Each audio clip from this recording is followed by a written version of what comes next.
Il m'a fallu près de 6 mois pour mettre la main sur le Graal.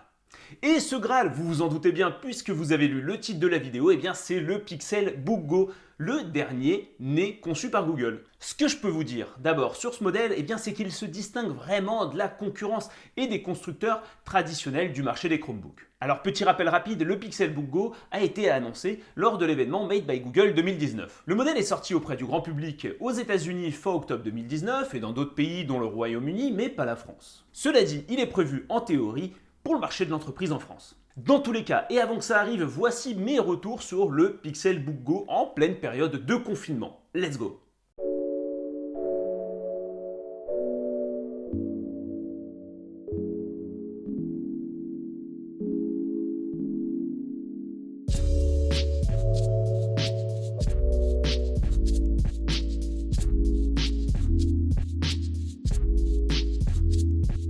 Pour commencer à se distinguer face à des Chromebooks en full aluminium argenté ou gris, Google a décidé de changer la couleur mais aussi la matière. Comme vous pouvez le constater immédiatement, c'est la couleur noire qui s'affiche, le fameux Just Black qu'on peut aussi retrouver sur le Pixel 4 cohérent quand on parle de gamme Pixel.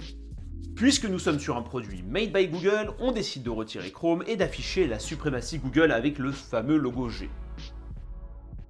Il y en a, ils sont là et d'autres ici. Le noir avec ce petit logo, ça veut tout dire. Je trouve ça vraiment classe et on a déjà envie de le mettre en avant en portant ce Pixelbook Go.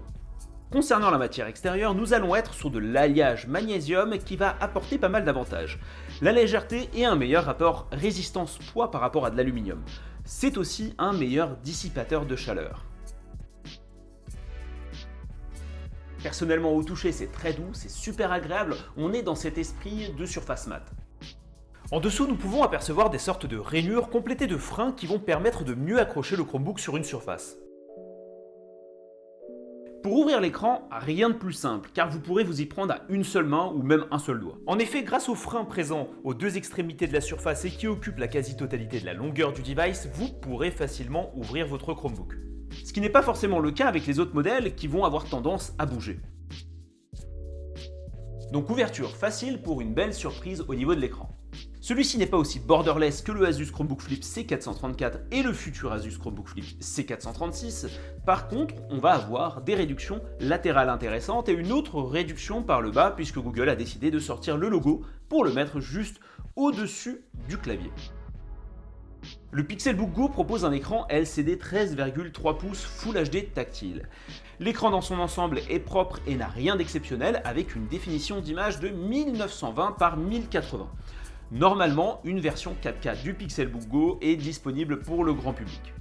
Cela dit, on notera la présence du tactile sur du clamshell. Alors le tactile pour moi est devenu une réelle habitude en termes d'usage, je l'utilise notamment pour pouvoir défiler les articles, rentrer dans les paramètres de Chrome OS, choisir un menu, ça a vraiment son utilité.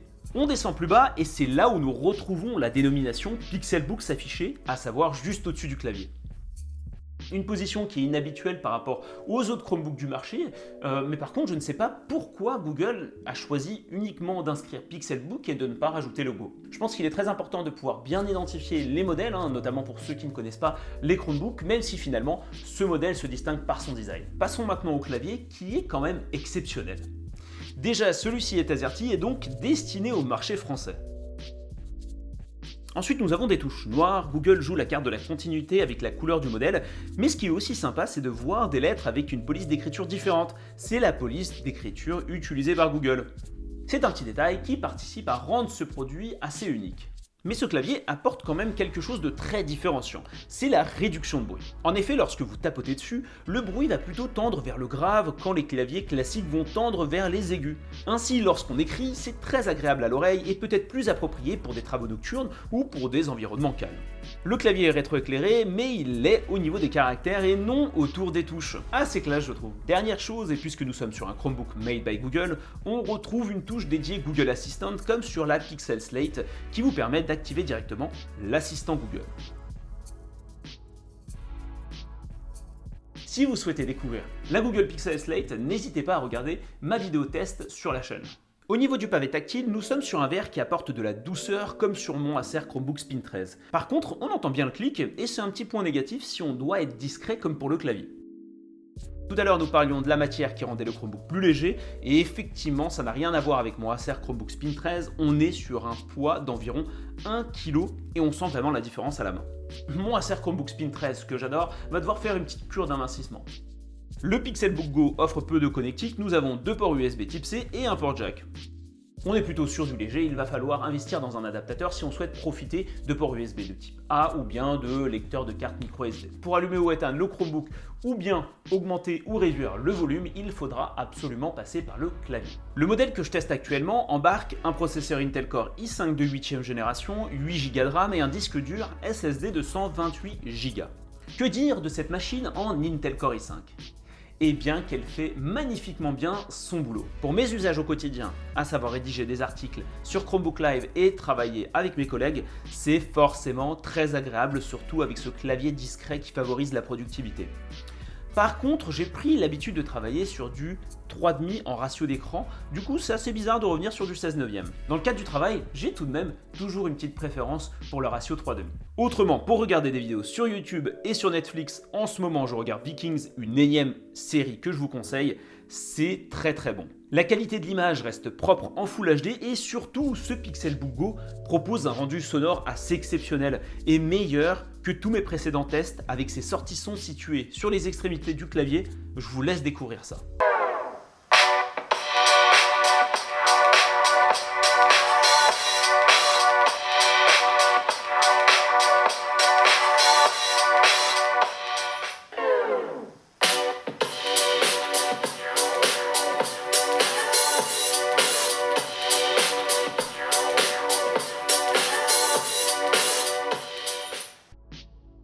Jouer à Google Stadia est forcément un plaisir, il faut par contre s'assurer de charger son Chromebook car l'écran consomme pas mal d'énergie.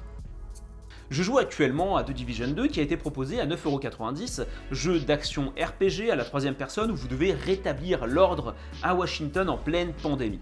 On n'y est pas encore en France. Mais en bref, ça fonctionne très bien et je joue même en coopération avec un ami sans avoir de problème de latence, il faut tout de même s'assurer d'avoir un très bon débit. Étant donné que je joue beaucoup plus à Google Stadia sur Chromebook, je joue moins aux jeux proposés par le Google Play Store. Cela dit, j'ai testé quelques applications incontournables, comme Asphalt 9 Legends qui tourne très bien en qualité graphique maximale, mais aussi Roblox qui est vraiment très fluide. Cela dit, Roblox n'est toujours pas très bien optimisé au niveau de l'interface et du menu. J'ai aussi effectué mon test de 20 onglets Chrome ouverts sur des vidéos et vraiment rien à dire là-dessus. Pas l'ombre d'un ralentissement de Chrome OS, le passage d'un onglet à un autre se fait parfaitement bien tout en ayant aussi Twitter d'ouvert, contrairement à la Pixel Slate qui souffrait de quelques instabilités. Linux est évidemment présent sur ce Pixelbook Go dans sa version Debian 10 Duster qui vient avec plein de nouveaux paquets. Ainsi, on va retrouver une nouvelle version de GIMP, la 2.10, plus dark, proche d'un Photoshop avec une interface all-in-one. Je regrette par contre de constater des temps de latence durant la sélection des outils qui doivent être probablement liés à des problèmes d'adaptabilité. Des problèmes que je ne retrouve bizarrement pas sur mon Acer Chromebook Spin 13. Si je pouvais m'acheter le Pixelbook Go, eh bien, je le prendrais. Pourquoi ? Alors évidemment dans sa configuration en Intel Core i5, il fait très bien son boulot pour Chrome OS, il me permet de tout faire sans frein, rien à dire là-dessus. Pour ma part, j'opterais plutôt pour la version Intel Core i7 pour pouvoir bénéficier de l'écran 4K, car je me suis habitué à cette définition d'image avec mon Acer Chromebook Spin 13. Cela dit, le design du Pixelbook Go reste quand même exceptionnel, avec cette couleur noire. Le logo Google, les bandes rugueuses, ce clavier indescriptible qui me donne envie de rédiger des articles sur Chromebook Live, ce très bon son et cette légèreté qui vous amène à prendre facilement le Chromebook. Ce design dans sa globalité, cette légèreté vous change vraiment la vie. Je pense qu'aujourd'hui, je peux affirmer que le Pixelbook Go fait partie des meilleurs Chromebooks du marché. Mais malheureusement, il faut pouvoir le trouver hors de nos contrées. Voilà tout pour ce test qui est assez exclusif, j'espère qu'il vous a plu et qu'il vous a apporté pas mal d'informations autour de ce modèle. N'hésitez pas à liker pour m'encourager, à partager mes vidéos et à vous abonner à la chaîne sans oublier d'activer la cloche de notification. Nous sommes en période de confinement, donc n'oubliez pas de rester chez vous et de faire attention à vos proches. Et je vous dis à la prochaine. Ciao, bye bye.